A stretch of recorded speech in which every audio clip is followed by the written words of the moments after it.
Hey guys, ship here. Welcome to my channel. ఈరోజు మనం ఫిన్వేషియా API గురించి మాట్లాడదాం. సో ఏపీఐ గురించి మాట్లాడే ముందు ఈ బ్రోకరేజ్ గురించి నేను కొంత మాట్లాడాలనుకుంటున్నాను. సో నేను ఆల్మోస్ట్ ఆల్ అకౌంట్స్ ఓపెన్ చేశాను అన్ని బ్రోకరేజెస్లో. సో నేను ఫీల్ అయింది ఏంటంటే ఫిన్వేషియా నాకు కొంతమంది పర్సన్స్ వాళ్ళు తెలిసింది, ఎవరైతే యూట్యూబ్లో నన్ను ఫాలో అవుతూ వాళ్ళు నన్ను కాంటాక్ట్ అయినప్పుడు వాళ్ళు చెప్పడంతో నేను ఫిన్వేషియా అంటే ఏం తెలుసుకున్నాను ముందు. నాకైతే ఈ బ్రోకరేజ్కి నాకు ఫస్ట్ తెలీదు. వాళ్ళు చెప్పడంతో నేను తెలుసుకున్నాను అనమాట. సో ఇది వచ్చేసి ఫ్రీ బ్రోకరేజ్ కంపెనీ. అంటే మనం ఏం ట్రేడ్ చేసినా కూడా వాళ్ళు కేవలం మన ట్యాక్సెస్ మాత్రమే కలెక్ట్ చేస్తారు. బ్రోకరేజ్ మాత్రం జీరో బ్రోకరేజ్ అనమాట. సో ప్లాట్ఫామ్ అయితే చాలా ఫాస్ట్గా ఉంది మిగతా ప్లాట్ఫామ్స్తో పోలిస్తే. ఇది సిమిలర్గా మనకి జీరోదా ఎలా ఉంటుందో అలాగే ఉంటుంది అనమాట ప్లాట్ఫామ్ వరకు. సో ఇది నేను ఎందుకు చెప్తున్నానంటే యాక్చువల్గా నేను ఫీల్ అయ్యాను అనమాట దీని గురించి. సో ఇంత మంచి ప్లాట్ఫాము ఎందుకు పాపులర్గా అవ్వట్లేదు అనేసి. సో నేను ఏం అర్థం చేసుకున్నానంటే, ఎవరైతే యూట్యూబర్స్ ఉంటారో వాళ్ళ బ్రోకరేజ్ కమిషన్స్ కోసం ఏవైతే బ్రోకరేజ్ ఛార్జ్ చేస్తున్నాయో వాటిని మాత్రమే ప్రమోట్ చేస్తూ వచ్చారనమాట. ఇదేమి ఈ రోజు స్టార్ట్ చేసిన కంపెనీ కాదు. ఇది స్టార్ట్ చేసి కూడా నాకు తెలుసు అనుకుంటున్నాను ఒక 5 సంవత్సరాల దాకా అయింది అనుకుంటాను. సో ఈ బ్రోకరేజ్ నేను అకౌంట్ ఓపెన్ చేయకముందు నేను రీసెర్చ్ దీని మీద కొంచెం చదివాను అనమాట. ఆర్టికల్స్, ఇంకా యూట్యూబ్ వీడియోస్ వీటన్నిటి గురించి చదివాను. కమెంట్స్లో ఎవరైనా నెగిటివ్ వీడియోస్ వీటి మీద క్రియేట్ చేసినా కూడా దాని కమెంట్స్ చూస్తే యూజర్స్ ఎవరైతే ఉంటారో వాళ్ళు చాలా పాజిటివ్గా రాస్తున్నారు అనమాట. సో నాకు అర్థమైంది కావాలనే దీన్ని పైకి అంటే దీనికి పాపులారిటీ లేకుండా చేస్తారనిపించింది. సో అందుకోసమే దీని గురించి నేను చెప్పాలనుకుంటున్నాను. సో ప్లాట్ఫామ్ అయితే చాలా సూపర్గా ఉంది. సో చాలా ఫాస్ట్ ఎగ్జిక్యూషన్ ఉంటుంది దీంట్లో కంపేర్ టు అదర్ బ్రోకర్స్ అనమాట. నేను అది ఖచ్చితంగా ఫీల్ అయ్యాను. అండ్ వీళ్ళు ఎలాంటి ఛార్జెస్ కూడా చేయరు. ఒకసారి మనం ఇక్కడ ప్రైసింగ్లో కూడా గమనించవచ్చు. F&Oలోకి వెళ్తే ఆప్షన్స్లో చేస్తున్నారు అనుకోండి. ఎగ్జాంపుల్గా మనం 100 రూపీస్ బై చేస్తాం, 110కి సెల్ చేస్తాం అనుకోండి. Let's say bank Nifty 25 lot అనుకోండి. మనకి అదర్ బ్రోకరేజెస్లో నియర్లీ 60 రూపీస్ దగ్గర 50 to 60 రూపీస్ మనకి కట్ అయిపోతాయి అనమాట. బ్రోకరేజెస్కి 40 రూపీస్ బ్రోకరేజ్ పడుతుంది, ప్లస్ ఎక్స్ట్రా ట్యాక్సెస్ పడతాయి కదా. సో వీళ్ళు ఎంత కలెక్ట్ చేస్తారు తెలుసా? 5 రూపీస్ 4.67 పైసా మాత్రమే కలెక్ట్ చేస్తారు. మిగతా ఏ ఒక్కటి కూడా మీ దగ్గర నుంచి తీసుకోరు. మీరు 10 రూపాయలు ఎర్న్ చేసినా కూడా మీకు ఇంకా 5 రూపాయలు మిగిలే ఉంటాయి అనమాట. ఓకేనా? సో చాలా మంచి బ్రోకరేజ్ నాకు అనిపించింది అనమాట. ఈవెన్ ఫీచర్స్లో కూడా మీరు ఏ సెగ్మెంట్ అని తీసుకోండి, వీళ్ళు బ్రోకరేజ్ అనే దాన్ని యూజ్ చేయరు.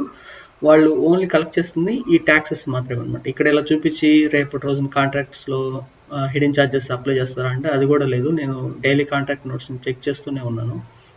సో అంటే ఇలాగే మనం ఛార్జ్ చేస్తున్నారా వీళ్ళు అనేసి, బట్ అలా ఏం కాదనమాట. సో ఇక్కడ వీళ్ళు రాస్తున్నారు కూడా దీని గురించి, వీళ్ళ బిజినెస్ మోడల్ ఏంటి ఎలాగా అనేసి. సో నాకైతే చాలా ఇంప్రెసివ్గా అనిపించింది. ఈ యూట్యూబర్స్ ఎవరైతే ఉన్నారో వాళ్ళు కావాలనే దీన్ని చెప్పాలనుకోవట్లేదు అనమాట.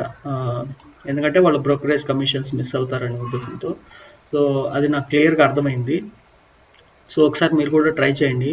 సో ఎవరైతే రీటైల్ ట్రేడర్స్ స్మాల్ అమౌంట్తో, అంటే మీరు సంపాదించేది 250 అయినా కూడా ఈజీగా 50-60 రూపాయలు మనం బ్రోకరేజ్కి డైలీ ఛార్జ్ పే చేస్తూనే ఉంటాం. ఒకవేళ మనం కరెక్ట్ అయినా అవ్వకపోయినా మనం ఆ ఛార్జెస్ అయితే ఖచ్చితంగా పే చేయాల్సి ఉంటుంది. సో ఒకసారి ఆలోచించండి. అకౌంట్ అయితే ఫ్రీయే, ఓకే. సో దీనికి ఏం రెఫరల్ బోనస్లు ఇవేం లేవనుకుంటా. సో కావాలంటే మీరు డైరెక్ట్ అయినా ఓపెన్ చేసుకోండి, లేకపోతే అకౌంట్ లింక్ అయినా కింద ఇస్తాను, అక్కడి నుంచి అయినా క్లిక్ చేసి ఓపెన్ చేసుకోండి, అది మీ ఇష్టం. ఓకే. సో రెఫరల్ గురించి కాదు, రెఫరల్ కమిషన్స్ లేకపోతే వీటి గురించి కాదు నేను మాట్లాడుతుంది. ఈ బిజినెస్ మోడలు అండ్ వీళ్ళు ప్రొవైడ్ చేస్తున్న సర్వీసెస్ నాకు చాలా బాగా నచ్చాయని మాత్రం నేను ఇక్కడ చెప్పాలనుకుంటున్నాను. ఒకసారి మీరు కూడా ట్రై చేయండి. సో యాప్ కొంచెం స్లోగా అప్డేట్ అవుతుంటుంది, బట్ వెబ్ ఇంటర్ఫేస్ మాత్రం చాలా ఫాస్ట్గా ఉంది. సో అది అంటే MTM ప్రాఫిట్స్ అనేవి కొంచెం ఫ్లక్చువేట్ అవుతుంటాయి అనమాట. ఇక్కడ మనం గమనిస్తే ఈ MTM ప్రాఫిట్స్ అనేవి కొంచెం డిలే ఉందనిపించింది నాకు. రిమైనింగ్ బాగానే ఉంది. ఇంకా చార్టింగ్ అంటే నేను అసలు ఈ చార్ట్స్ ఎక్కువ యూస్ చేయను, జస్ట్ పొజిషన్ తీసుకోవడానికి మాత్రమే ఇక్కడ చార్ట్ చూస్తాను. రిమైనింగ్ అంతా కూడా నేను ట్రేడింగ్ వ్యూలోనే చూస్తాను అనమాట. సో ఒకసారి ఆలోచించండి, ఓకే. సో ఎనీవే మనం ఈరోజు కాంటాక్ట్స్లోకి వెళ్ళిపోదాం. సో ఇది ఏపీఐ గురించి కూడా వీళ్ళు చాలా సింప్లిఫై చేస్తారు. ప్రీవియస్గా మనం ఫైర్స్ ఏపీఐ గురించి, జీరోదా ఏపీఐ గురించి మాట్లాడుకున్నాం కదా. సో ఏపీఐకి సంబంధించి మనం వాళ్ళు ఏమిటి కీస్, ఆథరైజేషన్ టోకెన్స్ జనరేట్ చేయాలి. తర్వాత ఇట్లా టోకెన్స్ అన్ని జనరేట్ చేసి వాటిని మరలా రిఫ్రెష్ చేస్తే అవి వెళ్ళిపోతుంటాయి, మరలా తెచ్చుకోవాలి. ఇవన్నీ చాలా ఇబ్బందులు ఉన్నాయి ప్రీవియస్గా కైట్లో కానీ లేకపోతే ఫైర్స్లో కానీ. బట్ ఇది చాలా సింప్లిఫైడ్ ఉంది. ఎంత సింప్లిఫైడ్ అంటే మనం ఏం జనరేట్ చేయాల్సిన అవసరం లేదు, ప్రతిరోజు కూర్చొని జనరేట్ చేయాల్సిన అవసరం లేదు. వన్స్ మీకు అకౌంట్ క్రియేట్ అయినాక మీకు ప్రిజమ్ డాష్ బోర్డ్ వస్తుంది. ఓకే, ఇక్కడ ప్రిజమ్ డాష్ బోర్డ్లోకి వెళ్ళిపోయి ఏపీఐ కీ ఉందో దీని మీద క్లిక్ చేస్తారంటే మీకు ఇక్కడ డీటెయిల్స్ కనిపిస్తుంటాయి. ఇక్కడ నేను హైడ్ చేస్తాను. ఓకే, సో ఇక్కడ మీ కోడ్ ఉంటుంది, vendor code and IME code ఉంటుంది అండ్ యాప్ కీ ఉంటుంది. So API key sorry. So దీన్ని కాపీ చేసుకోవచ్చు. అండ్ ఒకవేళ న్యూగా జనరేట్ చేయాలంటే ఇక్కడ క్లిక్ చేస్తే సరిపోద్ది అనమాట.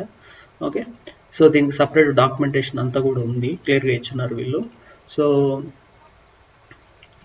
వన్స్ మనం ఏపీఐ కీస్ని అంటే మీరు అకౌంట్ క్రియేట్ చేసుకున్నాక ఏపీఐకి మీకు మళ్ళీ మీరేమి రిక్వెస్ట్లు పెట్టాల్సిన అవసరం లేదు. మీకు ప్రిజమ్ డాష్ బోర్డ్లోనే ఉంటుంది ఇది ఏపీఐ కీస్. ఓకే, సో ఇది తెచ్చుకున్నాక మనం ఇక్కడ కోడ్ రాయాల్సి ఉంటుంది. సో ఈ ఫైల్ అంతా కూడా నేను టెలిగ్రామ్ గ్రూప్లో మీకు షేర్ చేస్తాను, అక్కడి నుంచి డౌన్లోడ్ చేసుకోండి. ఎలాగో నా వెబ్సైట్ లేదు ఇప్పుడు. ఓకే, సో ఇక్కడ నేను ఏం చేస్తానంటే నా క్రెడెన్షియల్స్ కోసం అనేసి అవి కొంచెం కాన్ఫిడెన్షియల్గా ఉండాలి కాబట్టి సో ఇక్కడైతే నా క్రెడెన్షియల్స్ అనేవి పెట్టుకోవడం జరిగింది. సో ఇవి అన్కామెంట్ చేసుకోండి. ఓకే, నేను ఇక్కడ cred.py అనే ఒక ఫైల్ని క్రియేట్ చేశాను, నీ ఫైల్ని. లేదంటే మీరు డైరెక్ట్గా ఇవన్నీ కూడా ఇక్కడ ఎక్కడైతే ఉన్నాయో యూజర్స్ అంటే మీకు కనిపించకూడదు అనేసి నేను ఇంకొక ఫైల్లో ఇక్కడ క్రియేట్ చేసి పెట్టుకున్నాను. ఇక్కడ యూజర్ అనే దగ్గర మీ యూజర్ నేమ్ ఇవ్వాల్సి ఉంటుంది, పాస్వర్డ్ అనే దగ్గర మీ పాస్వర్డ్ రాయాల్సి ఉంటుంది, ఫ్యాక్టర్ 2 ఉంది కదా. సో ఇక్కడ మీ పాన్ నెంబర్ అంటే మీరు సెకండ్ ఫ్యాక్టర్ అథెంటికేషన్ ఉంటుంది కదా, సో దానికి సంబంధించి ఇక్కడ పాన్ నెంబర్ కానీ డేట్ ఆఫ్ బర్త్ కానీ అడుగుతారు. సో ఇక్కడ నేను పాన్ నెంబర్ ఇచ్చున్నాను అనమాట. ఇక్కడ చూడండి పాన్ నెంబరు. వీసీ అంటే వీసీ కోడ్ ఉంటుంది. వీసీ కోడ్ మీకు ఎక్కడ దొరుకుతుంది అంటే వెండర్ కోడ్. ఇది జస్ట్ మీ యూజర్ నేమ్ _u అనమాట. ఓకే, సో నెక్స్ట్ వచ్చేసి యాప్కి ఏపీఐ కీ ఏదైతే ఉందో ఇక్కడ అది మీరు ఇక్కడ ఇవ్వాల్సి ఉంటుంది. అండ్ ఐఎంఈ కోడ్ అంటే ఇక్కడే ఉంటుంది చూడండి, ఐఎంఈ కోడ్ కూడా. సో దీన్ని ఇవ్వాల్సి ఉంటుంది అనమాట. సో ఈ డీటెయిల్స్ అన్ని ఇచ్చేసాక మీరు డైరెక్ట్గా అక్కడైనా ఇవ్వచ్చు, లేదంటే ఈ ఫైల్లోనే ఇవ్వచ్చు. సో ఇక్కడైతే నేను ఇది ఇంపోర్ట్ చేసుకోను అనమాట. From cred import okay user pwd factor 2 VC యాప్కి ఐఎంఈఎన్. ఓకే, సో ఇట్లా నేను ఇంపోర్ట్ చేసుకున్నాను. ఒకవేళ మీరు ఇక్కడే డైరెక్ట్గా రాస్తే ఇది మీకు అవసరం లేదనమాట. ఓకేనా, మీకు అర్థమైంది అనుకుంటాను. ఈ ఫైల్ని క్రియేట్ అంటే మీకు నేను కాన్ఫిడెన్షియల్గా ఉంచుకోవాలి కాబట్టి ఈ డీటెయిల్స్ అన్నిటినీ నేను ఈ ఫైల్ క్రియేట్ చేసి ఇక్కడ ఇంపోర్ట్ చేసుకుంటున్నాను అనమాట. ఒకవేళ మీరు డైరెక్ట్గా రాయాలనుకుంటే ఈ సెక్షన్లో మీ అడిగిన డీటెయిల్స్ అన్నీ ఇక్కడ రాస్తే సరిపోద్ది. అప్పుడు ఈ లైన్ ఏదైతే ఉందో అది తీసేయండి, ఇది అవసరం లేదు ఇంకా. ఓకే, సో వన్స్ మనం ఇది ఫిల్ చేసుకున్నాక మీ డీటెయిల్స్ అనేవి ఏం లేదు, జస్ట్ ఎగ్జిక్యూట్ చేస్తే సరిపోతుంది. సో ఎక్కడ కూడా స్పెల్లింగ్ మిస్టేక్లు అవి చేయకుండా చూసుకోండి. ఓకే, సో జస్ట్ ఈరోజు మనం ఏపీఐ ఇన్స్టలేషన్ గురించి మాత్రం మాట్లాడుతున్నాం. సో ఇంకేం కూడా మనం జనరేట్ చేయాల్సిన అవసరం లేదు. సో ఓకే, సో మనం టోకెన్స్ జనరేట్ చేసి ఇక్కడ మళ్ళీ కాన్ఫిగర్ చేసి ఇవన్నీ కూడా ఏం చేయాల్సిన అవసరం లేదు. జస్ట్ దీన్ని మనం ఎగ్జిక్యూట్ చేస్తామంటే ఈ ఫైల్ని మనకు సంబంధించిన అకౌంట్ డీటెయిల్స్ అన్నీ కూడా ఇక్కడ కనపడడం జరుగుతుంది అనమాట. సో ఇక్కడ డేటా వచ్చింది కదా. సో నా వాచ్ లిస్ట్లో ఉన్న ఫీచర్స్ సంబంధించి ఆ డీటెయిల్స్ వచ్చాయి. అలాగే నా డీటెయిల్స్ ఇక్కడ ఉన్నాయి, ఇక్కడ నుంచి చూడండి user name Prasadarao Jamuna.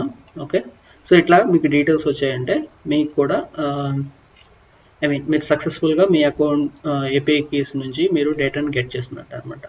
So దీన్ని యూజ్ చేసి నేను స్ట్రాడల్స్ని ఎలా బిల్డ్ చేయాలని దాని గురించి కూడా మీకు చెప్తాను.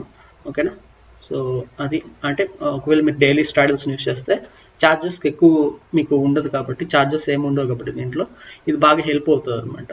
ఓకేనా, అలాగే ఏపీఐ కూడా ఎలాగో ఫ్రీ కాబట్టి మీరు స్ట్రాడల్స్ని ఆటోమేట్ చేసుకొని యూజ్ చేసుకోవచ్చు. సో అందుకోసమే దీన్ని చెప్పాలనుకుంటున్నాను. ఒకవేళ ట్రై చేయండి వీలైతే. ఓకే, సో ఇక్కడ వరకు ఈ రోజుకి చేయండి. సో రేపటి రోజున మనం స్క్రిప్ట్ ప్రైస్ని ఎలా జనరేట్ చేసుకోవాలి వీటన్నిటి గురించి స్టెప్ బై స్టెప్ ప్రాసెస్గా నేను ఏపీ గురించి అయితే మరిన్ని వీడియోస్ చేయడానికి ఇష్టపడుతున్నాను. సో ఇవన్నీ మీకు కూడా హెల్ప్ అవుతాయని అనుకుంటున్నాను. ఓకే, సో హోప్ మీకు వీడియో నచ్చినట్లయితే లైక్ చేయండి. అలాగే మీకు ఇంకేదైనా డౌట్ ఉంటే కమెంట్ చేయండి. మన ఛానల్కి సబ్స్క్రైబ్ చేసుకోకపోతే సబ్స్క్రైబ్ చేసుకోండి. అలాగే ఈ వీడియోస్ని మీకు తో కూడా షేర్ చేయండి. Thanks for watching this video.